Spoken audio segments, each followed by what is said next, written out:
손에 느껴지는 감촉으로 이게 느낌이 다른 건지 변인지.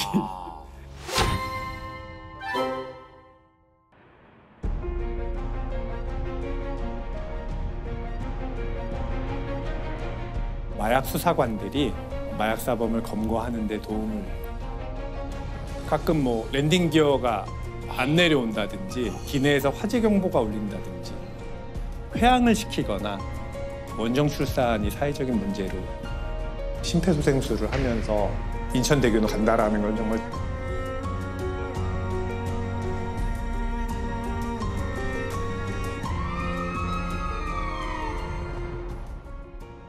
아이고. 예. 안녕하세요. 아이고 안녕하십니까. 안녕하세요. 이쪽으로 오시죠. 반갑습니다. 응급 상황이라면 지상 공중을 가리지 않고 출동하는 의사가 있다. 19년째 공항의 최전선에서 생명을 살리는 인천국제공항 의료센터 신호철 원장님이십니다. 아유 안녕하십니까. 안녕하십니까. 반갑습니다. 이게 저 인천공항에 병원이 있다는 걸 모르는 분들도 좀 굉장히 많을 거예요. 좀 몰랐어요. 네. 저도 몰랐어요. 벌써 23년째가 돼가지고. 아 그렇습니까? 어디에 있어요? 제1터미널, 네네. 처음에 생겼던 제1터미널 지하 1층 동편에 위치하고 있습니다. 요즘 의료센터에서 하시는 일이 어떤 일인지 좀 얘기를 해주시죠. 일단 기본적으로는 상주 직원에 대한 진료가 가장 많습니다. 상주 직원만 수만 명에 이르기 때문에. 그렇구나.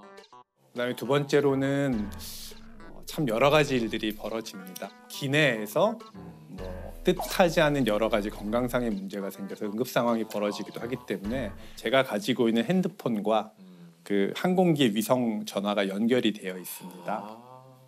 우리 기장분들이 조종을 하는 공간을 콕핏이라고 합니다. 그 새의 뭐 머리 부분이라고 하는데 위성 전화를 누를 수 있는 보턴이 있습니다.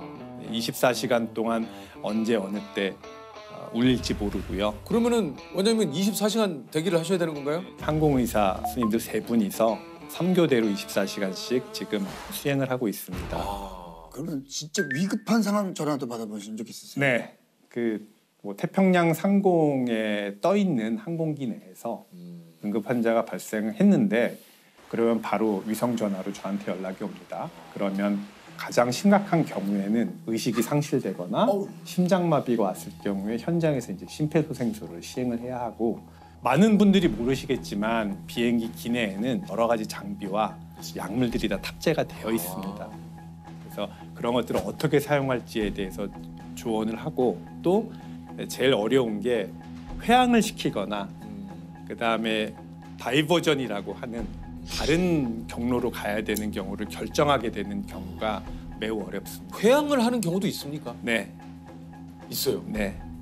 제가 혼자서 결정할 수는 없고요. 네. 회항에 대한 최종 결정 권한은 항공기의 모든 총책임자인 기장이 하게 돼 있습니다. 하지만 회항이 가능한 다른 항공 공항의 의료센터의 조건들을 알아보는 것은 관제소에서 해야 되겠죠. 그래서 통제센터, 비행기 기장, 저 이렇게 3자 통화를 밤새도록 하게 되는 경우도 있습니다. 이것도 진짜 극한 직업이십니다, 이거. 제가 좀 마음 깊이 많이 힘들었던 케이스가 뭡니까?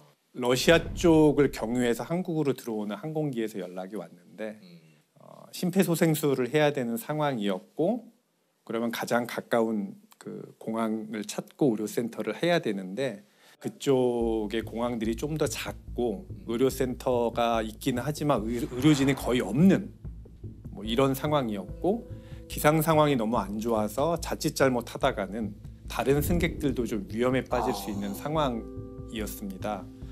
통제센터하고 기장님하고 저하고 계속 3자 통화를 하면서 어떻게 해야 될지를, 그런데 그런 과정에서 결국은 이제 승객분께서는 사망하셔서 아이고야. 그냥 회항 의견을 접고 인천공항까지 그냥 오게 된 케이스가 아이고. 아직도 머리에 많이 남아 있습니다. 이 비행기 안에서 그냥 돌아가셨군요. 네. 이게 여기 하루에 많이 올 때는 위성 전화가 한 몇 통 정도 옵니까? 안 오는 날은 네. 정말 저희가 떡잠이라고 표현을 하는데 떡잠이요? 네. 한마디로 우리로 치면은 떡실신이군요. 네. 떡실신. 늘어져서 자는 잠. 행복한 밤이었어 이럴 때도 있지만 뭐 7, 8통까지 새벽에 받아본 적이 있습니다. 7, 8통을 새벽에 받으면은 사실 잠을 거의 못 잔다는 건데. 입국 거부, 그러니까 하시는 일이 되게 많아요. 입국 거부당한 외국인들의 꾀병을 판명. 아. 네. 공항에 일반인들은 전혀 모르는 또 장소가 한 군데 있습니다. 뭡니까? 그 입국이 거부된 외국인들이 임시 보호하는 외국인 보호소가 있습니다. 여러 가지 이유 때문에 입국이 거부됐는데 질병을 좀 가장하면 혹시나 그런 질병의 이유로 입국이 되지 않을까 하는 꾀병. 네, 꽤 있습니다. 아, 있어요. 네, 갑자기 의식을 잃고 쓰러집니다. 일반인들이 보면은 정말로 의식을 잃은 건지 의식을 모르죠. 잃은 척하는지 구분할 방법이 없지 않습니까? 우리 몸에는 우리가 아무리 훈련을 해도 조절되지 않는 부위가 있습니다. 그 중에 가장 중요한 부위가 동공입니다. 동공의 반응을 체크하는 하는데 어렵지 않습니다. 그냥 눈을 부드럽게 열고서 가만히 지켜봅니다. 네, 그럼요. 네. 그러면은 피합니다. 네. 동자가. 그러면 나오는 거죠. 이렇게 해서 딱 했을 때 네네. 네. 그런 것까지도 잘 조절을 하는 환자는 조그만 볼펜을 네. 가지고 이렇게 눈으로 가까이 가봅니다. 그러면요. 그럼 동공이 점점 커지죠. 왜냐하면 이게 뭐 긴장하거나 흥분하게 되면 동공은 커질 수밖에 없습니다. 그러니까 뭐 이제 실신을 하면 그게 안 되죠. 약간 그런 걸로 속일 수 있을 거라 생각하시지만 이게 전문가들이시기 그렇죠. 때문에 워낙에 예. 누워 있는 상태에서 이렇게 손을 이렇게 잡아서 얼굴 위에다가 살짝 떨어뜨려 줍니다. 그러면 어떻게 됩니까? 그러면 보통 어떻게 될 것 같습니까? 의식이 없으면은 툭 떨어지겠죠. 떨어지겠죠. 근데 의식이 있으면 되게 자연스럽게 옆으로 흐릅니다. 절대 얼굴에 맞지 않습니다. 이렇게 살짝 흐릅니다. 옆으로 살짝 여기서 몇 번을 떨어뜨려도 얼굴엔 안 떨어지고 이렇게 흘리는구나. 근데 그게 어떤 의미를 가지는지는 모르기 때문에 거기까지는 생각하셨는데 그것까지 생각 못 할 거예요. 네. 아니 이게 저 병원에 중대한 비상사태 때만 울리는 전화가 있다고 그래요? 네. 그래서 다들 울리는 걸 두려워하는 전화가 한 대 있습니다. 뭡니까 이게? 빨간 전화라서 레드폰이라고 하고 레드폰이 뭐예요? 레드폰. 그 색깔은 레드가 아닙니다. 근데 그냥 옛날 일반 전화인데 그 응급 상황이기 때문에 그래서 약간, 레드. 블랙박스도 그렇잖아요. 색깔이 블랙이 네, 블랙 아닌데. 아니잖아요. 맞아요. 풀 이머전시라는 공항 단어가 있습니다. 꽉 찬 응급. 진짜 큰일. 네, 그러니까 완전 최고의 큰일이군요. 모든 비상 대응을 최우선적으로 해야 되는 풀 이머전시 상황에 그 전화가 울립니다. 그거 울리면 어떻게 되는 겁니까? 그거 울리게 되는 상황은 항공기가 비상 착륙하게 되거나 테러, 폭발물, 활주로 이탈, 대량 어떤 사상자가 생길 만한 공항 내에 일이 있을 때 통제센터에서 그 전화를 누르면 경찰, 소방 모든, 총동원돼서 상황을 갖다 해결하기 위해서. 다만 뭐 절대 울려서는 안 되는 그런. 네. 하지만 매일 울립니다. 울려요? 네. 저녁 6시가 되면요. 네. 확인 전화가 매일 옵니다. 왜냐면 혹시나 있을 수 있는 이 일을 위해서 계속 훈련을 해야 되니까. 그래서 그 시간에 정확하게 받지 않으면 실제로 레드폰이 울려서 활주로까지 출동을 하는 케이스들도 있어요. 네, 자주 있습니다. 자주 있습니다. 네. 가끔 뭐 랜딩 기어가 안 내려온다든지 기내에서 화재 경보가 울린다든지 기장분이 관제탑에다 연락을 하고 관제탑이 그런 비상 대응을 해야 되는 상황이다라고 하면은 레드폰을 울리게 돼요. Turn to left heading 140 and climb maintain 4000.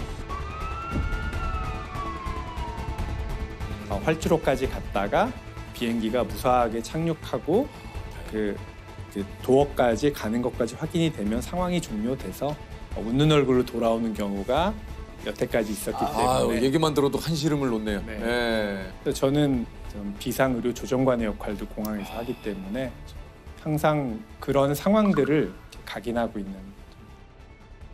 첫 활주로 대기는 아직도 잊혀지지가 않습니다. 제 첫 아이가 그 해에 태어났거든요.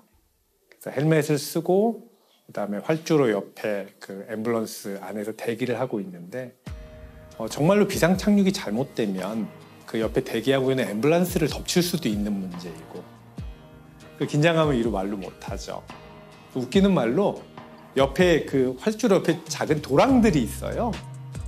그 배수 도랑이. 저기 빨리 엎드리면 혹시 나는 살 수도 있지 않겠는가 이런. 네네. 거기에는 이제 소방대원, 그 다음에 구급대원, 다들 마음은 똑같습니다. 뭐 총각이신 분도 있고, 뭐 결혼을 뭐 해서 뭐 애가 없는 집도 있고 있는 사람도 있고 사명감으로 일을 하고 있긴 하지만 그런 걱정들은 마음 한구석엔 다 하지요.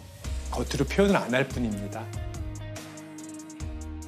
아까 이 세상에는 저희가 진짜 모르는 일들, 모르는 직업들이 너무 많아요.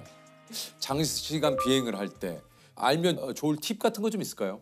네, 장기간 오래 쭈그리고 앉아 있으면 탈이 나게 되죠. 그래서 그게 예전에 이코노미 클래스 증후군이라는 맞아요. 이름으로 많이 불리워졌었죠. 네. 의외로 건강에 좋은 행동들이 있습니다. 뭡니까? 다리 떨기입니다. 네? 다리 떨기. 우리 때는 이제 뭐 돈 나간다고 절대 다리 떠는 거.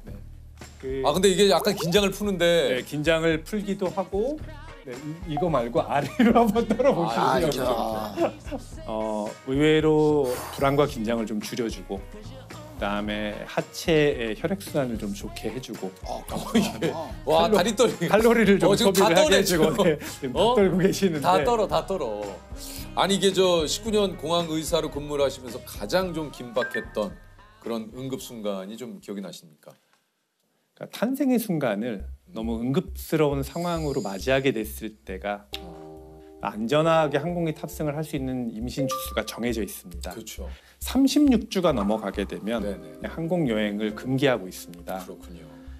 지금은 거의 사라지다시피 했지만 그 원정 출산이 사회적인 문제로 됐었던 적이 맞아요. 있고 예. 뭐 국적 취득 문제 때문에 예. 임신 36주가 훨씬 지나서 38주였던 걸로 알고 있는데 그 공항 면세구역에서 그 출산이 임박해가지고 그래서 응급 분만 장비를 챙겨서 이제 현장까지 간호사하고 뛰어갔는데 아이는 몸 밖으로 나와 있었고 탯줄과 태반은 이제 산모의 몸 안에 있는 상태였었고 그래서 공항의 구급대와 같이 힘을 합쳐서 탯줄 자르고 결찰하고 이제 왜 안고 앰뷸런스 타고 산부인과 입원하는 것까지 보고서 돌아오는 게 많이 기억에 남습니다. 잘 크고 있나 모르겠네요. 아 그러니까요. 아이는요. 이제 그러면 이제 성인이 되셨겠는데요? 아마 청소년 정도 된 걸로 알고 그랬을까요? 있습니다. 야, 참. 진짜. 네. 아니 근데 원장님이 하시는 일이 많네. 이게 또 저기 원장님이 인천공항의 홍반장님이신 게 마약을 찾아내는 일도 하신 적 있어요? 뭐 별걸 다 하시네요. 마약을 찾으신다고요? 처음 들어보셨을 건데 네. 네, 지금은 인천공항에는 바디 스캐너라고 하는 전신 엑스레이 찍어봤어요. 윙. 네. 그게 도입이 돼서 뭐 저의 역할은 이제 안 해도 되는데 지금은 그거 도입 이전에는 사실은 인체에 은닉된 마약을 찾아낼 수 있는 방법이 없었습니다. 네. 그런 수법을 바디 패킹이라고 하더라고요. 맞아요. 혹시 한참 들어보셨는지요? 네, 그 실로 이렇게 해가지고 이렇게 빼는 네. 경우도 뭐 있고. 아니면 이제 항문에다가 네, 넣는다든가. 우리가 몸 안에 저장할 수 있는 저장고는 사실은 뭐 입을 통해서든 항문을 통해서든 두 군데이지 않습니까? 네. 한 50대가 급성 마약 중독으로 숨졌습니다. 자기 몸속에 많은 양의 마약을 넣어서 운반하려던 걸로 추정됩니다. 부검 결과 A씨 위에서 비닐로 포장된 마약 물질이 100봉지 이상 나왔는데 상당수가 입구가 터진 상태였습니다. 그런데 뭐 마약 수사관들이 임의로 이렇게 신체 검진을 할 수 없기 때문에 동의를 받아서 저희 의료센터로 오시면 신체 검사를 하고 필요하면 엑스레이를 찍어서 마약 사범을 검거하는 데 도움을 와 실제로 검거를 하신 적도 있어요. 네, 한번 뭐 공항 의료센터 안에서 활극이 벌어지기도 했습니다. 야, 그 사람은 어디다가 패킹을 한 거예요? 항문을 통해서 장 안에다가 굉장히 이렇게 여러 개의 그래서 이게 엑스레이를 보고서 이게 오래된 숙변인지 이물인지를 확인하는 것. 그게 이렇게 말처럼 이렇게 쉽지는 쉽지 않고요. 않으시겠어요. 더 어려운 건 장갑을 끼고 직장 수지 검사, 손가락 모양이 좀 그렇습니다만 했을 때 사실 손에 느껴지는 감촉으로 이게 변인지. 그러니까 뭐 똥인지 된장인지 모른다라는 표현. 이거 내 손으로 직접 네, 타인의 이게- 변을 네, 내 손에 만져지는 게 느낌이 다른 건지 변인지 아이고야. 야, 그러니까 지금은 기계가 도입이 돼서 일을 안 하시지만 정말 원장님 고생하셨네요. 뭐 그때 자부심은 그랬었죠. 그래도 지금이야 많이 그 위상이 흔들린다고는 하지만 좀 마약 청정국으로서 대한민국의 관문을 지키는데 제일 고생하시는 분들은 세관에 계시는 그 담당 직원분들, 그러니까요. 경찰분들, 심지어 국정원까지도 도움을 준다고 되어 있고 그거에 조금 도움이 된다라는 어떤 자긍심이지 않을까. 아니 그저 뭐 이런 얘기는 갑자기 어떨지 모르겠습니다만 이게 이제 이 일을 하고 나서 혹시 이게 수입적으로도 그렇고 뭔가 내가 밖에 나가서 그냥 개원을 하면 어땠을까 하는 생각을 해보신 적은 있어요? 많이 있지요. 있어요. 네, 많이 있지요. 아니 그러니까요. 네, 많이 힘들어서 뭐 사표를 내보기도 했습니다. 근데 다시 이렇게 또 돌아오셔서 일을 후임자분이 안 오시더라고요. 후임자분이 없으셔요. 제가 하는 일을 인수인계를 이렇게 해야 되는데 해드렸는데 인수인계를 받으시고 나서 다음 주에 잠적을 하셔가지고 다시 오셨어요? 저는 짐까지 다 쌌는데 안 되겠다 이게 운명인가 보다 하고서 주저앉았죠. 인천대교 뚫리기 전에 개통하기 전에는 출근 퇴근에만 거의 한 3시간가량을 써야 돼서 집에 오면 좀 녹초가 됐는데 그래서 그때 결심했던 게 약간 오기가 생기더라고요. 인천대교 뚫릴 때까지는 내가 버텨보자. 그게 2009년도에입니다. 인천대교가 개통이 되니까 출퇴근이 너무 편해진 거예요. 훨씬 나아죠. 네, 그러다 보니까 그 세월이 벌써 10몇 년이 또 지났습니다. 와. 그 언제까지 이거 하실 것 같으세요? 일단은 앰뷸런스를 타고 응급 환자를 구조해내고 하는데 체력적으로나 정신적으로나 지탱할 수 있으면은 거기까지라고 생각이 듭니다. 그래서 체력이나 멘탈 관리도 열심히 하고 있고요.